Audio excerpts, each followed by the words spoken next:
This video is not about blaming women and it's not about defending men. It's about how the word provider changed while the system around it didn't. What you're about to see are two perspectives shaped by two different systems. And when the systems overlap, friction is inevitable. So I seen this man that I knew. I've been knowing him for a couple of years. He's always been attracted to me, blah, blah, blah. He offered to take me out to eat. Mind you, that day I had pulled up somewhere. And after I was leaving that spot, I planned on going to get me something to eat anyway because I was hungry. I hadn't eaten all day. And so I seen him. He pulled up like, hey, let's go get some food. I was like, okay, that's fine. We can do that. Long story short, I was like, well, when I leave here, I need some gas because my tank was on E, like literally. And so he's standing here. He looks in he ducks his head in the car, looks and sees that my tank is on E. And he was like, okay, well, let's go. And so I pulled up at the gas station. I park at the pump. He pulls up behind me. I'm waiting to see if he's going to get out before me and like come to the door, be a gentleman and all that. So I open up my door and then he comes and he opens up his door or whatever.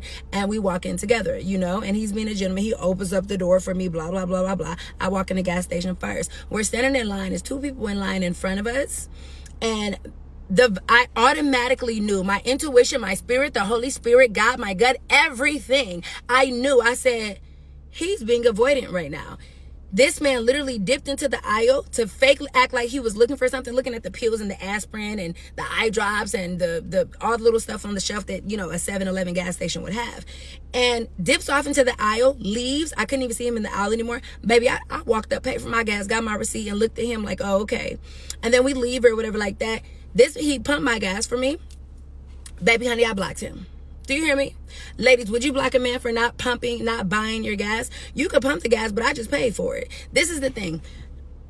I'm a woman. I like a generous man. I'm not saying I need you to buy me Birkin bags and $1,000, but generosity. I need my man generous, okay? Wanting to naturally be a provider. Like, that's the kind of man that I'm attracted to. I'm not attracted to anybody who's going to fake act like they looking for something very childish like that just to avoid paying for some gas.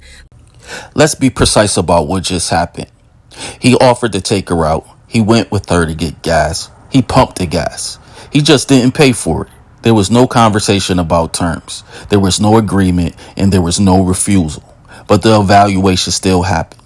That's the part that matters. Now watch this because this explains the assumption behind that reaction. I will personally never understand the argument that, oh, well, you can't let a man pay all your bills because that means that he controls you and that means that he can kick you out whenever you want and then you're homeless and blah, blah, blah. You guys are acting like the woman isn't making her own money. You're acting like the woman is literally just at home, not doing anything, not having a career. And of course, there are women that are housewives, to each their own. I personally don't think that women should be traditional housewives to men if they're not making their own money, because that way the man can actually financially control them. But here's the thing, in modern day society where women can actually earn money for the labor that they fucking do, yes, women should always be making their own money. They should always have their own. They should never be with a man not having their own bread. But that, again, doesn't mean that she has to go 50-50 with the man. If a man really likes her, then he's going to want to pay all the bills. He would have to pay all the bills himself if he lived by himself anyway, so why would he want a woman to move in with him and be like, oh, well, you got to pay 50% of my bills? No. I will never understand why men will want a successful woman that can obviously have her own place, obviously have her own assets, and it's just like, why would she want to live with you? If you really want that woman to live with you, pay her bills. It's really that simple. You'll be paying the same amount if you were by yourself anyway, and now you actually have a woman in your home, a woman that is providing emotional labor for you, a woman that loves you, a woman that cares for you, a woman that's clearly going to make your life better. So why would you charge her? Make it make sense. So when you pull all this together, this is what really happens. Men are being asked to follow provider rules that were created for a world that no longer exists. Back then, women needed men to survive. Men provided because there was no other option. Today, women can earn their own money. They can live on their own. They can leave whenever they want. That part changed. But the expectation that a man should still provide without discussion stayed the same. So now provisions isn't about survival, it's about compliance.